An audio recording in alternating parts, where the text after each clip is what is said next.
Bien, on va pouvoir démarrer. Bonjour à toutes et à tous. Je suis particulièrement heureux d'être parmi vous aujourd'hui, en excellente compagnie lorsque l'on voit le nombre et la qualité des personnes qui se sont inscrites à ce webinaire d'une part, et donc d'autre part, car nous avons le plaisir d'avoir parmi nous des invités de marque, et en particulier Hugues Dujeu, que je laisserai se présenter un peu plus tard. L'objectif de ce webinaire est de traiter un sujet complexe, de manière courte et on espère le plus efficace possible, sans langue de bois, qui est celui des mutuelles, de la transformation inéluctable des mutuelles face à un marché en bouleversement et qui va encore faire face à de nombreux bouleversements dans les années à venir, et traiter plus particulièrement le sujet de la digitalisation, comment la digitalisation peut répondre de manière efficace et pragmatique à ces différents bouleversements.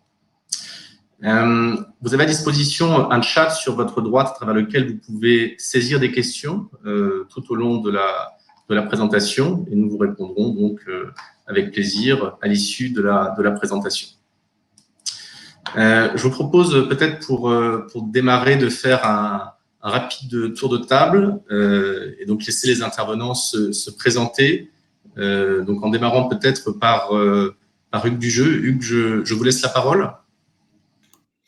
Bonjour à tous et à toutes. Écoutez, je suis ravi d'être avec vous pour parler des bouleversements qui vont concerner ou qui concernent déjà les mutuelles. Donc moi, je suis un ancien directeur général délégué de Malakoff Médéric et donc plus de 30 ans dans l'assurance. Merci Hugues. Driss, peut-être quelques mots sur toi? Oui, pas de souci. Donc, moi, je suis directeur de la stratégie et de la transformation digitale chez Corail Healthcare. Et donc, j'accompagne nos clients, mutuelles, GHT, plateformes régionales, sur une démarche stratégique pour pouvoir intégrer tous les éléments de transformation digitale dans la transformation de leur métier et la transformation de leurs gestes. Top, merci Driss. Et donc, Julien Denis.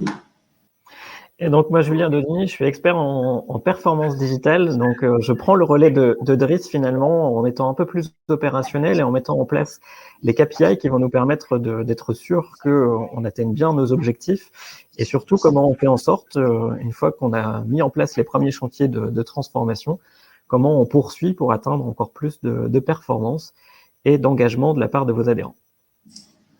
Parfait, merci Julien. Donc tu vas nous parler de tout ça un peu plus tard.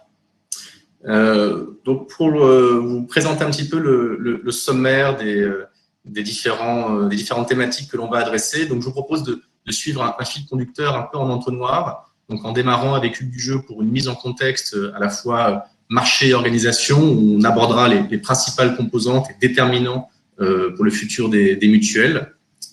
Après, on rentrera un peu plus dans le détail sur l'analyse véritablement des différents bouleversements à venir.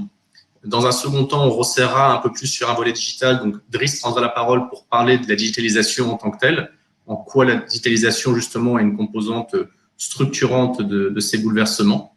Et puis, Julien, pareil, on resserrera un peu plus, abordera le sujet qui est le sujet structurant de l'engagement au sein des organisations des mutuelles pour faire face, justement, aux différents chantiers en interne.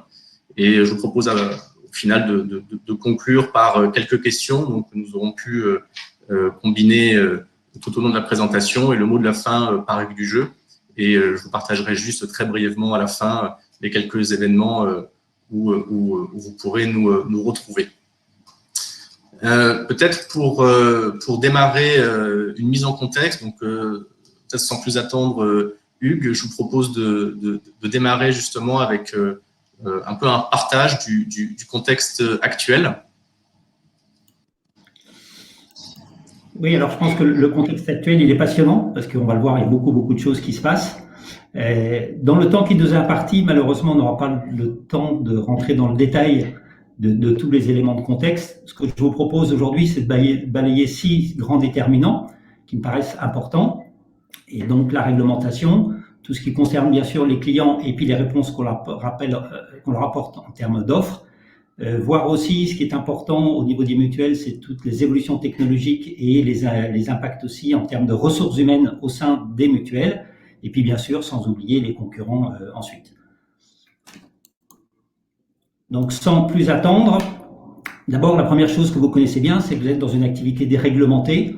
Alors bien sûr, tout le monde connaît Solvabilité 2. Je vous propose pas de rentrer dans le détail parce que vous connaissez par cœur. Ce qui me paraît plus intéressant à souligner, c'est le contexte libéral dans lequel nos activités ont place et le fait que la concurrence et la liberté de la concurrence est un élément important, parfois un peu pas toujours exprimé clairement par les autorités de contrôle, mais qui est quand même très présente dans un certain nombre d'évolutions.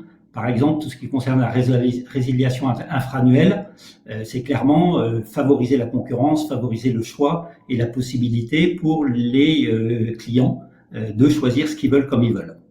Lisibilité des garanties, c'est clair, ça contribue aussi à favoriser la concurrence en facilitant le choix pour les clients de leur assureur, alors qu'on sait bien que c'est pas toujours évident dans la santé de trouver des garanties qui soient très lisibles, du fait même que la santé est un domaine complexe. Et puis dans le même domaine, on a aussi tout ce qui concerne la transparence des coûts, la transparence des rémunérations, dont on parle beaucoup, qui commence à se mettre en place et qui pour moi va arriver dans les années qui viennent, qui est un vrai sujet dont on reparlera aussi, puisque les coûts de gestion dans les mutuelles et dans les acteurs même en général de l'assurance, et en particulier aussi les coûts de rémunération, surtout pour ceux qui travaillent avec des intermédiaires, peuvent paraître élevés pour les clients. Enfin, un dernier volet réglementaire qui lui aussi s'est beaucoup développé ces dernières années, c'est tout ce qui concerne la sécurité. Je cite juste pour mémoire RGPD et hébergement des données de santé, parce que ce sont des domaines que vous connaissez bien, sur lesquels il y a énormément de choses encore à faire et des contraintes qui sont de plus en plus en train de se mettre en place et dans lesquels, comme ce sont aussi des domaines assez nouveaux, il y a aussi beaucoup de choses à faire en termes des outils. Donc, vous voyez une activité réglementée qui est en profonde évolution, beaucoup d'éléments différents. Mais un point d'attention que je dois souligner aussi, c'est les rapports du HCAM. Donc, vous avez probablement vu ou lu le rapport HCAM, le pré-rapport qui est sorti en octobre de l'année dernière, et vous avez vu qu'il y a aussi un premier rapport qui est sorti en juin, donc il y a quelques jours, qui est très intéressant.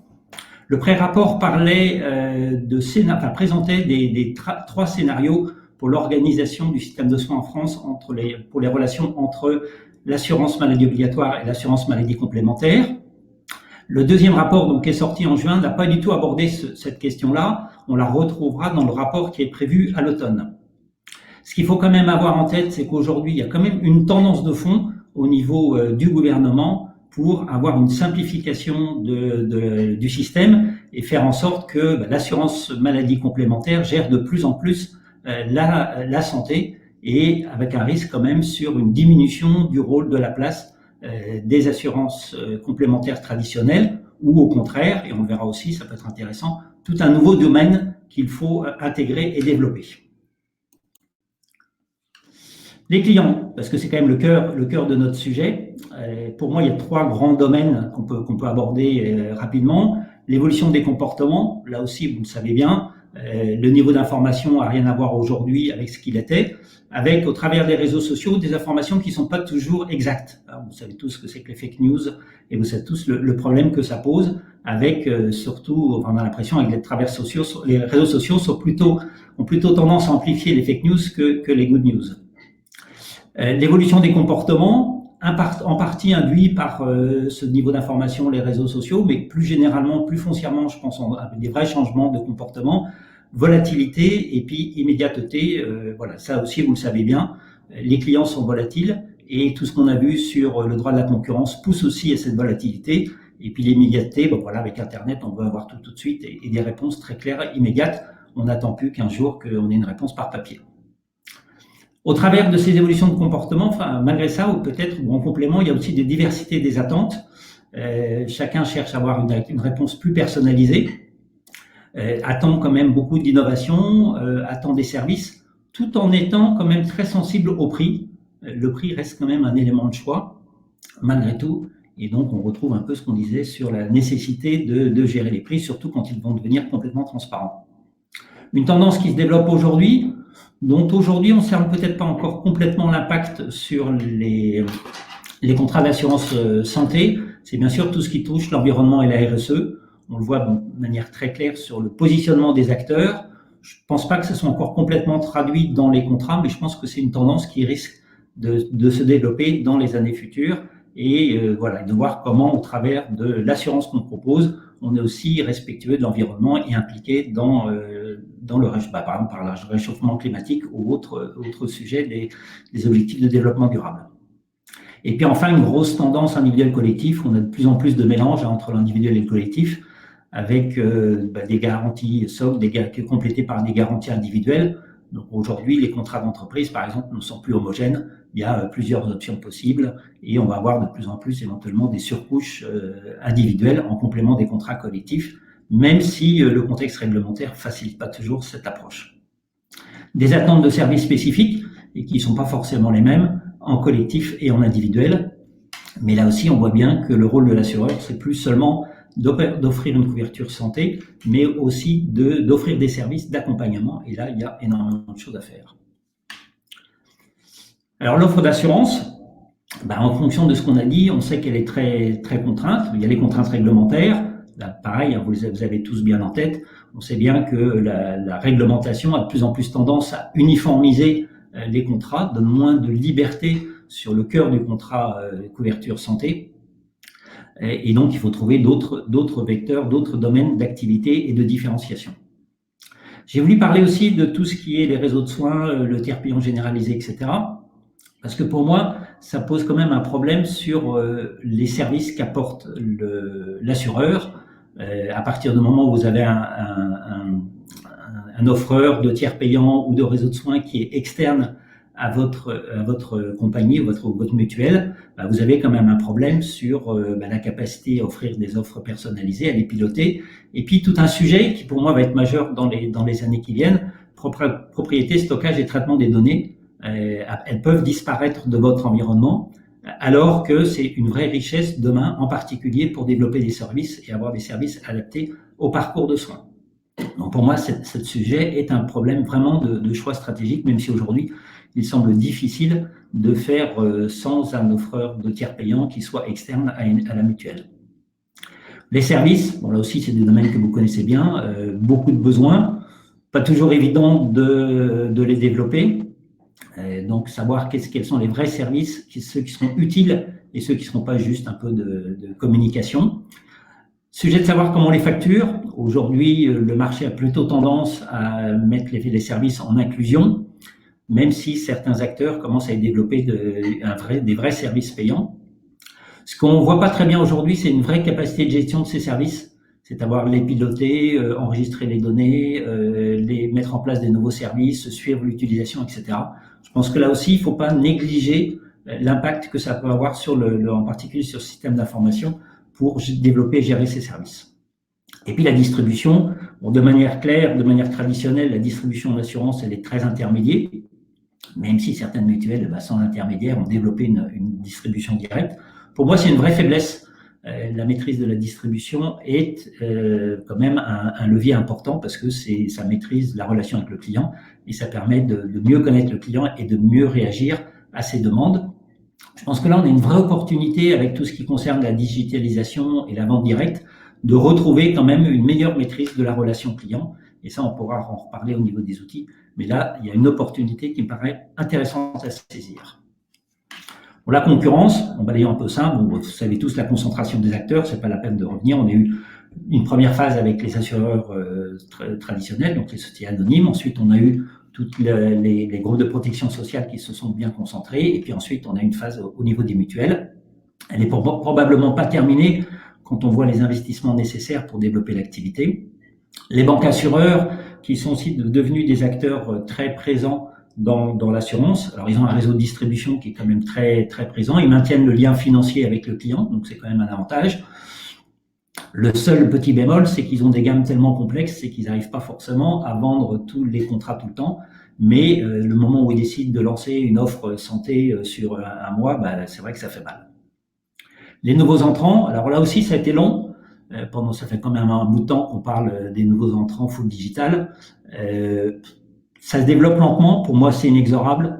Et si les assureurs traditionnels ne font pas des évolutions pour être en capacité de répondre à ces demandes de digitalisation totale, ils vont perdre des parts de marché. Et donc là aussi, c'est un vrai enjeu et une vraie opportunité pour redéfinir la relation client. Les intermédiaires, on en a un peu parlé. au-delà de leur présence, pour moi, eux aussi sont en train de se concentrer et de devenir de plus en plus puissants. Et on voit bien qu'ils sont en train d'essayer de développer en direct les services et de trouver une place qui, pour moi, devrait être celle des mutuelles. Donc là aussi, il y a un vrai sujet de compétition qu'il ne faut pas négliger. Et puis, pour illustrer cet accroissement de la concurrence, bon, quelque chose que vous connaissez tous, ben, c'est les nouveaux référencements au niveau en particulier de la fonction publique d'État, où là, ben, voilà, on a eu des deuxièmes référencements qui ont quand même été avec l'entrée de nouveaux acteurs, et c'est certainement pas fini dans un contexte libéral dans lequel nous évoluons, et même si on essaye de limiter ces approches de nouveaux acteurs. Mais pour moi, on aura encore de nouveaux acteurs sur la fonction publique d'État et sur la fonction publique territoriale. Et donc là aussi, il faut faire attention à ne pas s'endormir sur les lauriers passés et être en capacité de lutter contre ces nouveaux acteurs, ces nouveaux entrants. Les technologies, je ne vais pas si vite parce qu'on va en reparler. Pour moi, il y a quand même cette relation client omnicanal, c'est vraiment important, majeur. Il faut vraiment ne pas rater le coche de cette transformation. Transformation digitale au-delà de la relation client, de l'ensemble de l'activité des groupes. Les nouveaux canaux de distribution, ben là aussi on l'a évoqué, ça s'appuie sur toute l'évolution des outils. Après, sur les deux grands outils que tout le monde a en tête, l'intelligence artificielle et le big data, on voit qu'il y a plein de réflexions, plein d'expériences. Je suis convaincu qu'il y a énormément de choses à faire. Alors après, ça prendra peut-être un peu de temps. Ça nécessite des moyens, ça nécessite des compétences, et on le reverra sur le volet RH. Et puis bien sûr, les cyber-risques, je crois que personne n'est à l'abri d'une attaque, puisqu'on a vu que même ce qui paraissait quand même fondamentaux, les hôpitaux sont aujourd'hui attaqués aussi par des risques cyber, et donc avec des conséquences qui peuvent être dramatiques sur les acteurs, à la fois en termes de fonctionnement, mais aussi surtout en termes d'image. Ça peut vraiment poser des problèmes, et je pense que ça peut faire sortir quelques acteurs du marché. Les ressources humaines, parce que c'est quand même le cœur de l'activité. On l'a vu au travers de ma présentation rapide, on est quand même sur des compétences, des expertises nouvelles. On l'a vu au niveau on l'a vu, je ne l'ai pas détaillé, mais au niveau de Solvabilité 2, parce qu'il y a vraiment de nouvelles expertises à acquérir sur la maîtrise à la fois technique, sur la maîtrise des audits, de la sécurité, etc. Mais aussi sur toutes les nouvelles technologies. On a parlé d'intelligence artificielle, on a parlé de big data. Bon, c'est clair que c'est des compétences nouvelles, et donc il faut travailler avec, voir si on les internalise, voir si on travaille en externalisation dans un premier temps. Mais ce sont des sujets importants qui vont pas dans le sens de la diminution des coûts, alors même qu'on a dit qu'on était dans un contexte où il fallait arriver à diminuer les coûts.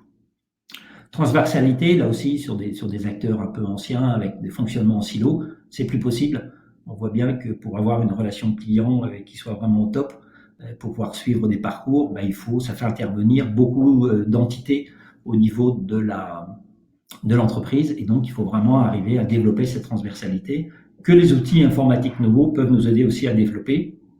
Et puis voilà, on l'a vu avec la crise qu'on a traversée. Bon, c'est vrai qu'il y a des comportements nouveaux qui émergent aussi dans les comportements, et ça, il faut vraiment en profiter. Les nouveaux métiers, on l'a un peu évoqué, si on prend en particulier pour les services, gérer des services, c'est pas gérer de l'assurance, c'est pas du tout la même chose, c'est pas du tout le même type de relation avec les clients. On a une fréquence beaucoup plus développée, beaucoup plus forte de relation avec le client, et donc pour moi, bien gérer des services, c'est un nouveau métier, c'est pas la même chose que l'assurance. Et donc, si on veut développer des services qui ne soient pas juste un affichage sur un site web, mais qui soient utilisés, développés, appréciés des clients, ça nécessite de mettre en œuvre un système d'information adapté et des équipes qui vont gérer cet accompagnement. Nouvelle état d'esprit, bon alors ça de manière un peu plus générale, quand on a vu l'évolution des comportements, ça veut dire qu'on ne gère pas l'assurance aujourd'hui comme on pouvait la gérer il y a 5 ans ou il y a 10 ans. Et donc, il faut vraiment se mettre dans cet esprit de servir le client. Alors même que, l'assurance, alors heureusement l'assurance santé, il y a un peu plus de relations avec les clients que dans d'autres domaines d'assurance, mais ça reste quand même limité, et c'est souvent quand il y a un pépin qu'on a contact avec le client, donc voir comment on arrive justement à développer cette relation client au travers de difficultés, non pas au travers de choses qui vont bien. Bien sûr, si on regarde un peu toutes ces évolutions des ressources humaines, ça veut dire qu'il faut développer de la formation et des modules de formation pour tous les acteurs, formation tout au long de la vie bien sûr, mais voilà aussi sur les nouvelles technologies, comment trouver les compétences qui vont permettre à vos salariés d'évoluer et comment valoriser les compétences qu'ils ont, qui peuvent être des compétences techniques ou des compétences relationnelles. Et puis pour moi, ce qui est un des atouts majeurs des mutuelles, mais qu'il faut surtout pas perdre de vue, c'est bien sûr les valeurs. C'est important dans la relation client, c'est important aussi dans la gestion des équipes et en particulier sur l'embauche de nouveaux salariés. Je pense que tout le monde en est bien conscient aujourd'hui. Les jeunes veulent intégrer une entreprise qui a un certain nombre de valeurs, non seulement affichées, mais qui sont mises en pratique. Donc voilà, on a balayé un peu l'ensemble très rapidement. Malheureusement, c'est un peu frustrant. Je pense que chacun des thèmes aurait pu mériter un webinaire à lui tout seul. Mais aujourd'hui, si on essaie de se projeter, on l'a vu, il y a des évolutions qui sont quand même majeures. Donc, quel nouveau concept pour l'assurance santé complémentaire de demain, voilà, et comment se positionner, quelles nouvelles offres, quelles propositions de services, et en particulier, les propositions de services me paraissent assez fondamentales pour garder un lien client et garder une existence par rapport à l'assurance maladie obligatoire. La maîtrise des coûts de gestion, qui était un sujet, mais qui pour moi va devenir de plus en plus majeur à partir du moment où ce sera affiché. Et on commence à le voir dans la communication de certains acteurs, c'est voilà, je redistribue X% de ma cotisation à mes assurés, mais même redistribuer 80% de la cotisation, c'est quand même, vu de l'extérieur, ça paraît pas beaucoup, donc ça va être un sujet. Et puis les relations clients et les modes de distribution, voilà, je pense qu'il y a des évolutions en cours, des opportunités à saisir et qu'il ne faut pas louper. Alors après, je pense qu'aujourd'hui, on a parlé de la concentration des acteurs. On a vu que si on veut arriver à diminuer les coûts, être en capacité d'investir dans tous les domaines dans lesquels il faut investir, la taille est un facteur important. Sauf qu'on s'aperçoit, et je pense que les grands groupes l'ont comme sujet, plus on devient grand, plus on perd de lien avec ce qui était la force des petites mutuelles, c'était leur affinitaire, qu'elles soient dans un domaine d'activité pour une profession ou en local. Il y avait un affinitaire très fort. Cet affinitaire, il y a un risque de le perdre si on grossit trop et si on devient national, si on devient sur toutes les professions. Et donc, comment arriver à gérer et concilier la recherche de taille pour trouver des synergies, soit tout seul, soit avec d'autres, soit avec des partenariats, et puis garder cet affinitaire fort qui pour moi était une des marques de fabrique des mutuelles et une vraie force. Et donc, il faut vraiment arriver à conserver malgré toutes les évolutions. Et probablement un équilibre un peu entre les deux. Voilà, c'était un peu rapide, je suis désolé, mais je vous propose de passer à la suite, passer la parole à Driss.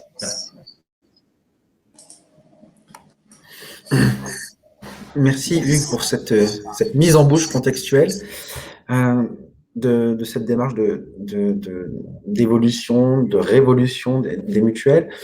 Et pour le coup,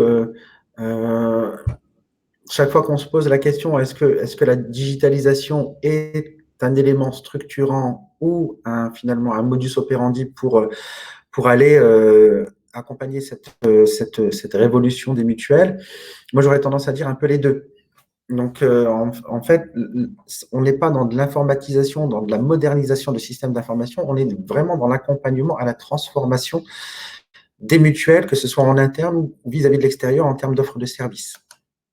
Et c'est pour ça, lorsqu'on parle de transformation digitale, de façon globale, on est sur des processus qui visent effectivement à simplifier l'ensemble des processus au sein de la mutuelle pour pouvoir finalement, quelque part, se projeter sur soi-même et comprendre les mouvements d'information entre les différents éléments de la mutuelle.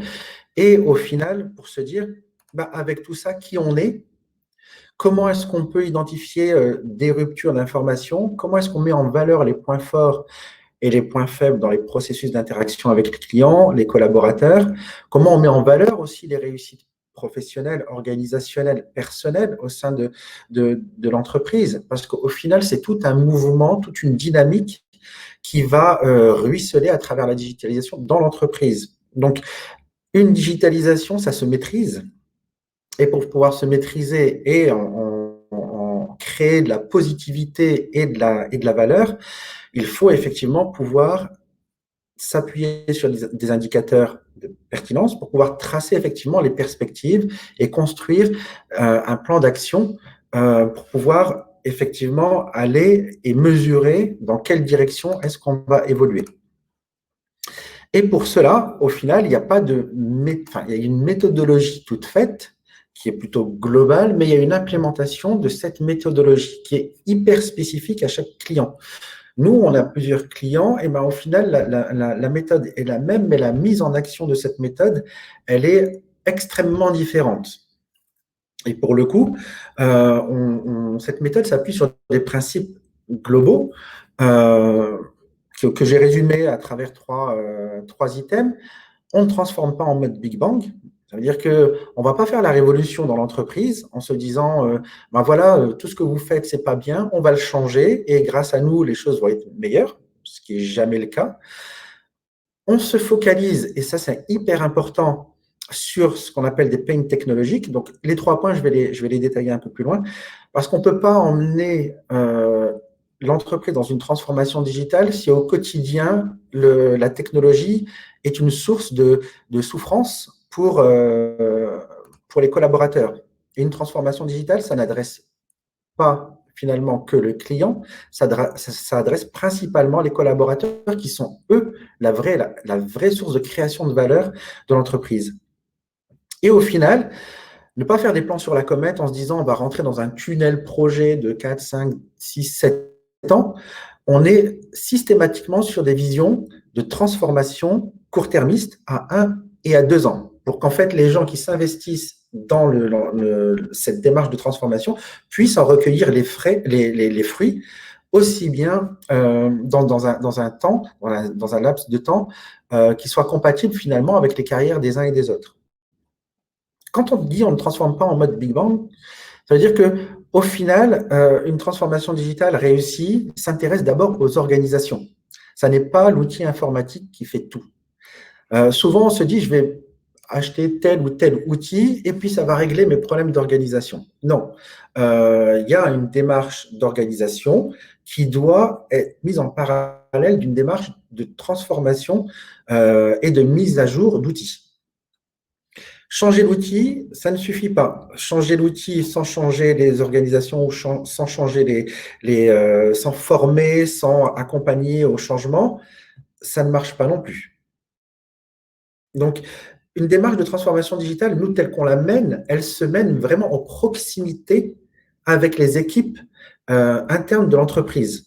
Sinon, comme le dit McKinsey, mais 70% d'échecs, pour moi, c'est encore même un peu trop optimiste, ça ne marchera pas. Ou ça sera, il y a 70% d'échecs, peut-être 20% de réussite partielle. Et au final, ce qui marche bien, c'est quand on réussit à mettre en symbiose le côté humain, le côté organisation et le côté outillage et transformation digitale. Toute transformation digitale a besoin d'un terrain fertile pour pouvoir emmener les équipes.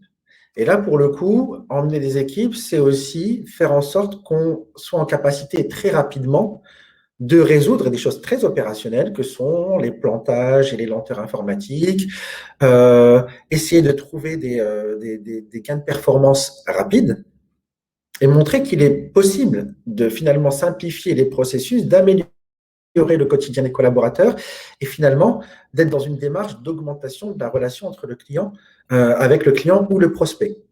Tout ça, c'est effectivement ce geste un peu spécifique qu'on fait chez Corail, c'est qu'on n'arrive pas avec une palanquée d'outils en disant il faut faire ça, il faut faire ça, il faut faire ça. On va vraiment s'intéresser au quotidien digital de l'entreprise et se dire à cet endroit-là, il y a une vraie source de performance. Et là, pour le coup, ça sera une performance purement technique pour se dire, tiens, là, vous avez des environnements qui sont hyper hétérogènes, vous avez du gros système où vous devez faire vivre des contrats qui ont plus de 30 ans. En face, vous avez développé quelque chose d'un peu plus moderne, mais finalement, en termes d'interaction, c'est très faible.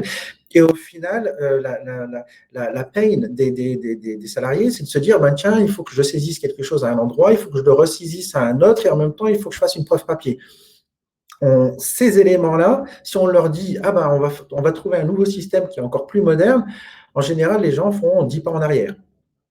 Donc, c'est vraiment dans cette démarche-là où nous, on part plutôt sur une logique très modeste de se dire on va essayer de résoudre d'abord les problèmes pour pouvoir créer un environnement fertile et positif pour pouvoir commencer à mettre les briques socles d'une démarche de transformation qui sera, elle, plutôt à un horizon 1 à 2 ans, pour se dire, ben, tiens, on est arrivé, les choses vont mieux, ça va un peu mieux, ça va un peu plus vite, on évite la double saisie et on commence à se projeter sur des services. C'est ça le plus important. Et au final, c'est rarement ce qui est expliqué dans une démarche de transformation digitale, puisqu'en fait, la plupart des offreurs arrivent et proposent une solution et ils se disent on va tout remplacer, on va être sur de la migration, on va être sur de la transformation. Et au final, au bout de 3-4 ans, ça ne marche toujours pas. Et souvent, on perd en plus des collaborateurs en cours de route parce que voilà, ils sont lâchés, ils ne comprennent pas ce qui se passe. Donc, c'est important cette vision stratégique sur 1 à 2 ans.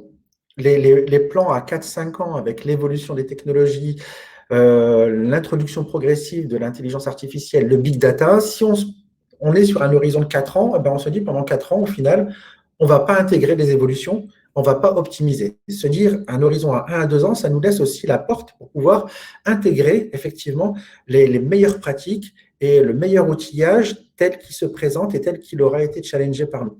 Mais ce 1 à 2 ans sert essentiellement aussi à travailler à l'engagement des collaborateurs.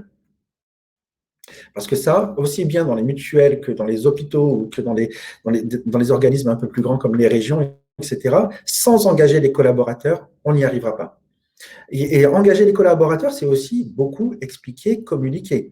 Se dire que voilà, cet outillage-là, il ne vise pas à te remplacer toi qui fais du papier et qui fais de la ressaisie, il vise justement à augmenter ton espace de possible par rapport à des choses qui sont, entre guillemets, à très faible valeur ajoutée dans un contexte de transformation digitale.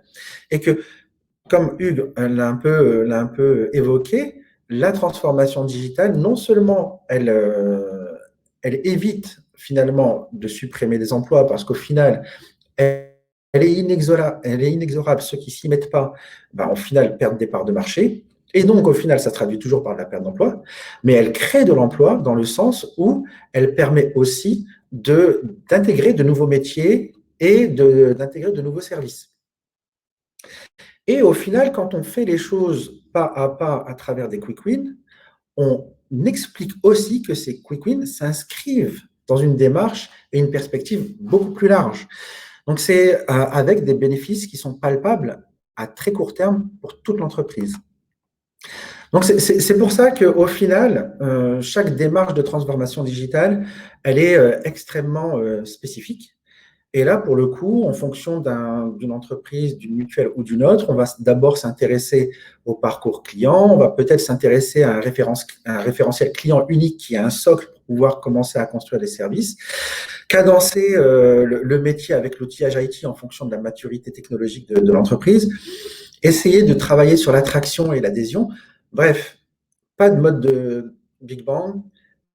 Prioriser d'abord les résolutions court-termistes pour pouvoir créer de l'engagement et finalement faire en sorte que tous ces éléments de quick win s'inscrivent dans une projection stratégique que tout le monde peut comprendre. Merci Idriss, très clair. Alors pour que tout cela prenne forme, tu parlais d'engagement, donc ça passe nécessairement par un engagement fort, collectif, transversal au sein des organisations. C'est justement ce que l'on va voir en détail avec Julien. Julien, je te laisse la parole. Oui, ça marche, tout à fait. Donc, bonjour à tous. Comme le disait David et Driss, l'idée, c'est vraiment de vous expliquer comment on accompagne avec Coreil nos clients dans la déclinaison opérationnelle, finalement, de leur digitalisation et de leur chantier de transformation. Juste pour vous remettre un petit peu dans le contexte, Coreil fait partie de Peak Time Group, donc on est expert du digital et on travaille depuis 20 ans sur ces problématiques, même un peu plus maintenant, avec deux marques, une marque Peak Time qui est plutôt orientée sur le commerce et le retail, et Coreil pour tout ce qui est e-santé. Pour vous donner toujours un peu de perspective sur le groupe, on est à peu près 300 collaborateurs pour 28 millions d'euros de chiffre d'affaires. On est en croissance donc depuis les 5 dernières années, une forte croissance. On est 100% indépendant, on a à peu près 280 clients actifs et on est répartis sur 2 sites en France, sur la métropole lilloise et à Paris. Ce qui fait notre force et ce qui nous différencie aussi sur le marché, c'est que on accompagne à la fois nos clients sur la partie amont de cette transformation, donc toute la conception, comment on va pouvoir mettre en place ces premiers chantiers opérationnels. On va pouvoir mettre en place ces chantiers avec la construction des outils sur mesure, l'intégration des briques dont vous avez besoin, mais aussi c'est cette partie comment on accompagne la transformation dans la durée et comment on fait croître votre digitalisation, votre performance, comment on fait en sorte que l'engagement de vos adhérents soit de plus en plus fort pour vous apporter encore plus de valeur ajoutée. Et donc, on pilote tout ça sur l'ensemble de la chaîne de valeur. L'un des gros avantages également pour PeakTime et particulièrement pour Corey dans la e-santé, c'est qu'on avait vraiment une vision multi-expertise transversale. Dans la démarche que je vais vous présenter juste après, on adresse à la fois des problématiques métiers, parce qu'il faut bien vous connaître pour pouvoir mettre en place les bons projets selon ceux dont vous aurez besoin pour un maximum de retour sur investissement et puis faire adhérer tout le monde à ce projet de transformation, mais également aux problématiques d'hébergement. Il y a des moments dans l'année où vous allez avoir des pics de trafic ou des problématiques de changement de tarif et tout ça, il faut bien les anticiper et de concevoir les plateformes qui soient suffisamment agiles pour pouvoir aller assez rapidement en fonction des législations, en fonction de tout cet aspect un peu réglementaire qui bouge, de pouvoir y répondre très, très rapidement. Concrètement, la manière dont on accompagne les mutuelles aujourd'hui, on va commencer par une démarche de cadrage qui est basée sur le design thinking. Donc, le but, c'est vraiment de mettre vos adhérents et vos utilisateurs au centre de la démarche pour bien comprendre quelles sont les problématiques qu'ils rencontrent actuellement, comprendre également votre architecture actuelle, comment on pourrait l'améliorer et d'imaginer finalement les parcours pour vos adhérents, pour vos prospects demain, comment ils vont pouvoir souscrire en ligne, à quoi va ressembler vos espaces adhérents, vos futurs services, comment on va pouvoir mettre tout ça en avant.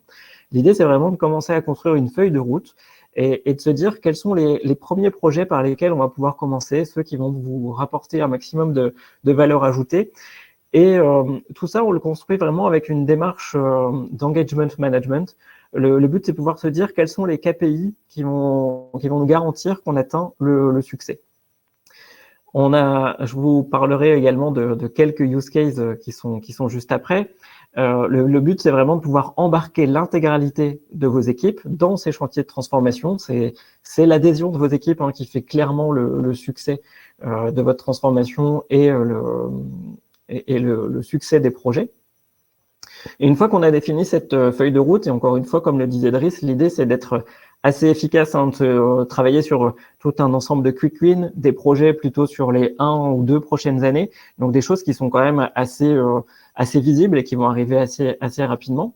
On passe dans une démarche de réalisation et là-dessus on travaille en agilité, forcément. Le but, c'est de pouvoir travailler au fur et à mesure des changements de réglementation, mais aussi des priorités qui pourraient changer de votre côté pour pouvoir prioriser par la valeur et apporter un maximum de réactivité.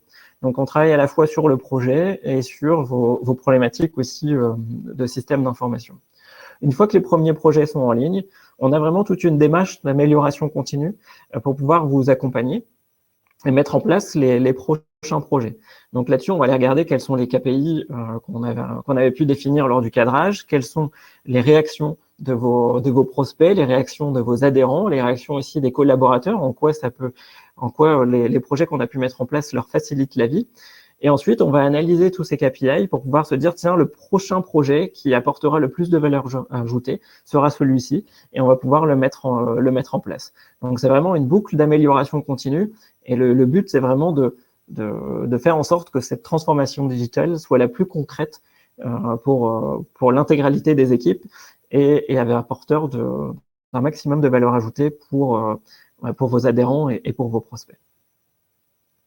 Quand on zoome sur quelques mutuelles que nous avons pu accompagner, donc on a accompagné, ça fait un peu plus de 2 ans maintenant qu'on accompagne M comme mutuelle, qui avait un gros chantier de transformation digitale et qui avait envie de digitaliser notamment toute la partie adhésion. On a continué ensuite par la partie espace adhérent. Et il y a une interview de Jérôme Rélinger que vous pourrez retrouver sur le site de Peak Time Group ou alors sur notre page LinkedIn. Donc, n'hésitez pas à aller la consulter dans le détail, c'est vraiment très intéressant. Et ils avaient à peu près 5 à 6% de prospects qui transformaient directement en ligne sur les outils qu'ils avaient avant qu'on commence à travailler ensemble. Maintenant, c'est près de 50% de leurs adhésions qui se font 100% en ligne. Donc, ce qui fait qu'ils gagnent un temps, j'allais dire colossal, sur toute la gestion administrative. Vraiment, il y a beaucoup de choses qui sont devenues automatisées. Et au-delà de ces 50%, c'est aussi tout un flot de prospection qu'ils ont pu mettre en place. Et donc, c'est 50% de clients supplémentaires par an qu'ils arrivent à attirer grâce aux outils qu'ils ont pu mettre en place. Sur l'espace adhérent, c'est 800 à 900 000 connexions qui permettent de limiter les frais de gestion parce qu'on a moins de contacts, on est beaucoup plus autonome, on autonomise les démarches pour changer son RIB, pour aller changer ses coordonnées, consulter ses remboursements. Et tout ça permet de gagner du temps et de recentrer les collaborateurs sur des choses qui ont plus de valeur ajoutée. Et vous le verrez pour la suite, c'est aussi très intéressant dans son témoignage. On avance avec eux sur la gestion du collectif et Jérôme Rélinger se projette également sur l'utilisation de la data dans le milieu de la mutuelle avec des use cases qui sont très, très intéressants et que vous pourrez aller consulter, notamment sur la gestion de la fraude.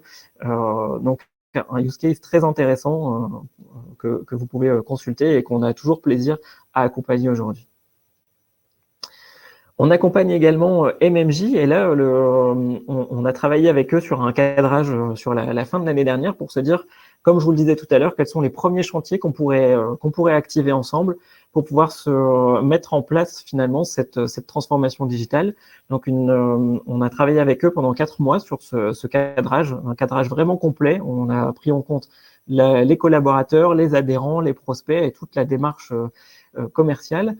Et le but, c'était de pouvoir aussi commencer à se projeter sur comment on pouvait ajouter du service ensemble. Donc, on a commencé à réfléchir à cette idée de plateforme de service ensemble. Le but aussi, on a parlé tout à l'heure, notamment avec Hugues, sur tout le contexte réglementaire dans la fonction publique qui bouge pas mal.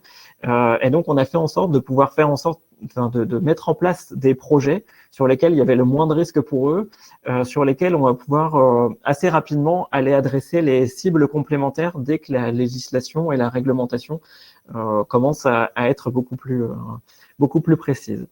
Donc, pour la suite, avec eux, on est en train de travailler sur, en parallèle, un chantier d'architecture pour pouvoir faire en sorte d'adresser beaucoup plus rapidement les prochains marchés.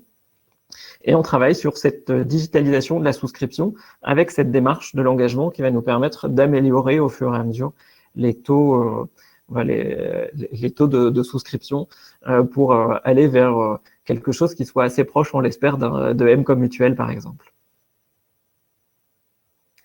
Donc voilà pour notre démarche d'accompagnement.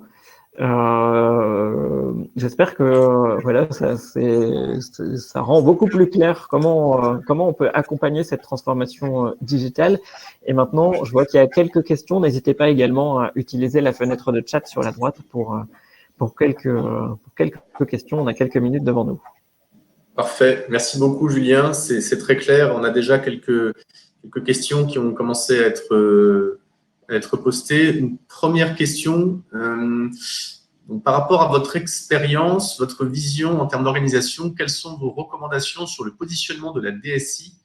Doit-elle être inclue au sein même des métiers avec des PO ou créer une Digital Factory avec ses propres ressources IT? Merci. Je ne sais pas qui veut prendre la parole pour répondre. Driss, peut être indiqué. Alors, en fait, le risque de créer… alors, entre guillemets, c'est plus facile de se dire, je vais mettre une Digital Factory avec 2-3 personnes dédiées sur le sujet qui vont prendre en charge la démarche. Le risque, et on le voit chez beaucoup de clients, c'est qu'au final, ils fonctionnent en vase clos. Et au final, l'adhésion et la propagation avec le reste de l'entreprise est très faible. C'est pour ça qu'en fait, dans une démarche, pour moi, la DSI, c'est le socle. Et une DSI qui discute avec les services et qui est en en intimité avec les PO qui, eux, sont dans les services, c'est ce qui marche le mieux. Par contre, il faut aussi, entre guillemets, avoir l'humilité de se dire il faut démarrer petit, parce que derrière, ça a un impact sur l'organisation de la DSI, ça a un impact sur l'organisation des services. Et il est important d'identifier un ou deux chantiers qu'il est pas facile, mais qu'il est rapidement possible d'adresser, sur lesquels on a des résultats sur 6-8 mois. Et quand on a fait ces 2-3 chantiers, bah, ce qui se passe, c'est qu'on commence finalement à avoir les directions et les services qui s'intéressent à ce qui se passe, la DSI qui a prouvé sa capacité à créer de l'innovation et à s'engager et à produire du résultat dans l'innovation, et pas simplement à se positionner comme un centre de coût et démontrer qu'elle est aussi dans une démarche de création de valeur.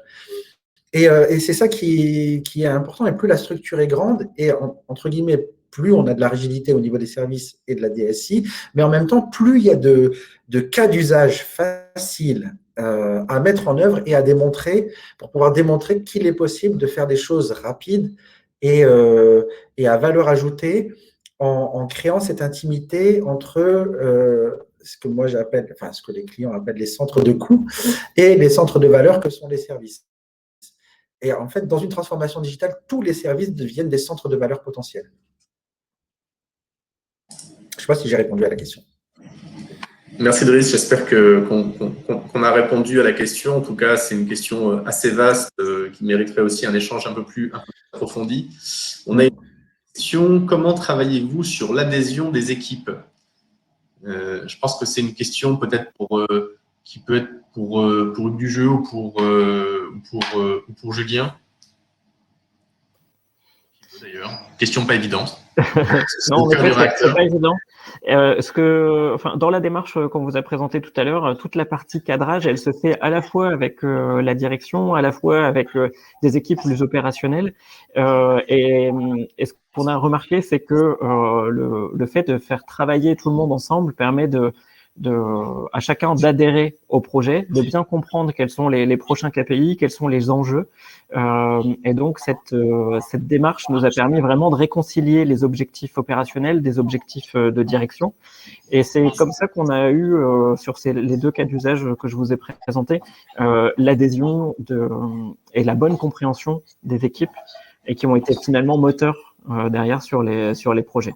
Donc, nous, cette partie cadrage qu'on pourrait vous présenter un autre jour dans le détail, avec les différents ateliers, permettent vraiment d'adresser tous ces pans-là et de co-construire finalement ce projet de transformation dans lesquels chacune des équipes se sent vraiment acteur. Oui, c'est ça, Julien. Peut-être pour compléter effectivement un élément de réponse, on co-construit, on bâtit vraiment la vision de manière collégiale, de manière collective, avec les équipes, de manière transversale, quelles que soient encore une fois les spécificités, les différents départements dans lesquels travaillent les équipes.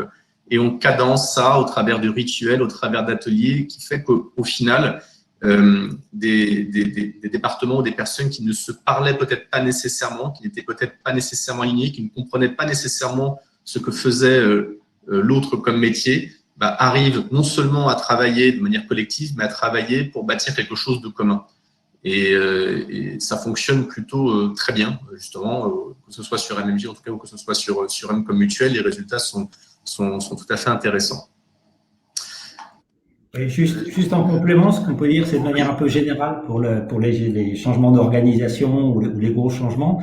On sait très bien qu'il y a quelques pourcents qui sont plutôt favorables, quelques pourcents qui sont farouchement opposés, et puis la grande majorité sont un peu indifférents ou attendent de voir ce qui se passe.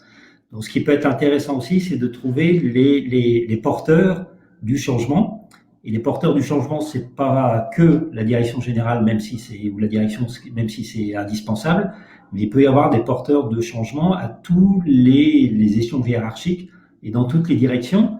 Et vous pouvez avoir des gestionnaires qui vont être des militants du changement et qui vont vous aider à justement développer cette adhésion par l'exemple, par l'implication, etc.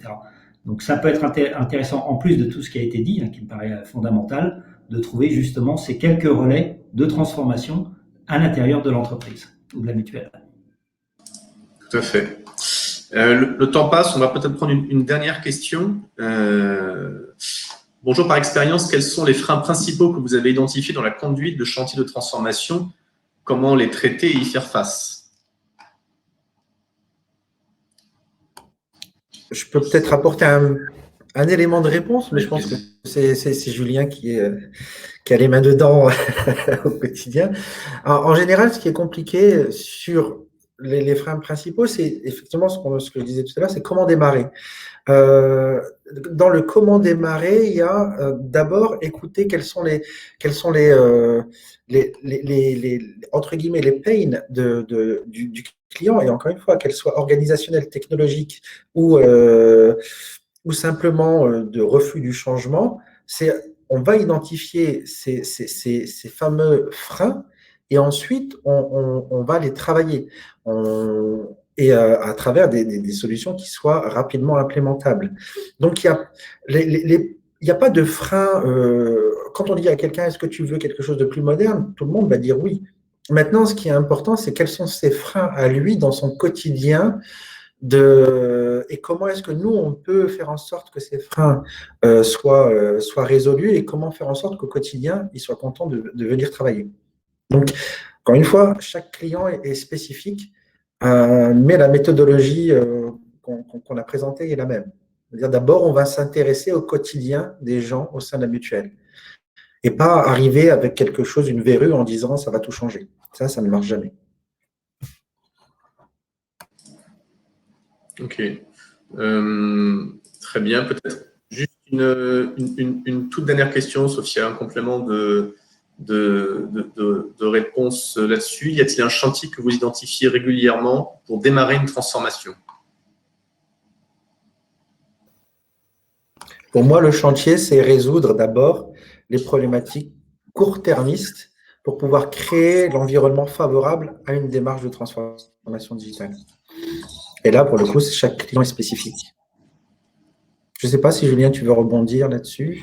Oui, c'est ce que j'allais aussi préciser. Après, chaque contexte est un peu différent. Donc, en effet, le but, c'est de mettre en place des quick wins pour pouvoir faire adhérer le plus rapidement possible et avec des résultats concrets tout le monde. Et après, il y a tout un chantier, j'allais dire IT, qui doit être aussi en filigrane de ces premiers quick wins pour accélérer les projets derrière. Donc, tous les chantiers d'appellation, s'ils sont pas s'ils sont pas encore commencés, en général, c'est par ça qu'on va adresser la transformation pour accélérer derrière les projets. Mais marquons d'abord des points avec des quick wins. Parfait. Merci Julien. Du coup, peut-être en synthèse, Hugues, je vous propose le mot de la fin sur les différentes composantes, les choses essentielles peut-être à retenir. Je reprendrai juste la parole pour vous partager les quelques événements Picktime Group Corail qui arrivent, mais je vous laisse la parole, Hugues, pour le mot de la fin.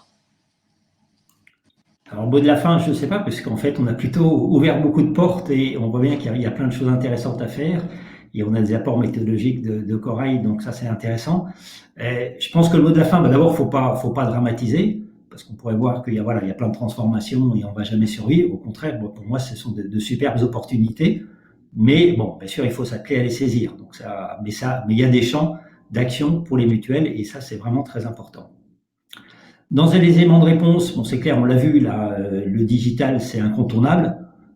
Donc, il faut arriver à maîtriser ces outils digitaux, à bien les intégrer dans le fonctionnement de la mutuelle pour avoir des réponses qui soient vraiment adaptées aux attentes des clients et très personnalisées, puisque c'est ce que souhaitent les clients aujourd'hui. Driss et Julien l'ont dit, l'alignement entre tous les outils IT, le métier, la performance, les objectifs, c'est fondamental. De toute façon, si on ne sait pas où on veut aller, on ne risque pas d'y arriver. Donc, il faut vraiment réfléchir, avoir cette vision un peu moyen terme et puis après une déclinaison très opérationnelle et très court-termiste. Ça, c'est fondamental aussi. D'abord parce que ça permet d'avancer. Moi, je suis convaincu que la politique des petits pas, c'est mieux qu'une refonte et une table rase. Et après, c'est aussi important d'avoir des succès réguliers parce que ça motive les équipes, ça renforce, parce que c'est jamais facile de réaliser une réorganisation, une transformation. Et donc, c'est important d'avoir ces petits succès qui montrent à tout le monde que ça avance, qu'on est en bonne voie, même si tout n'est pas réglé du jour au lendemain. Et puis, on l'a dit aussi, je pense que ce qui est fondamental, c'est les compétences.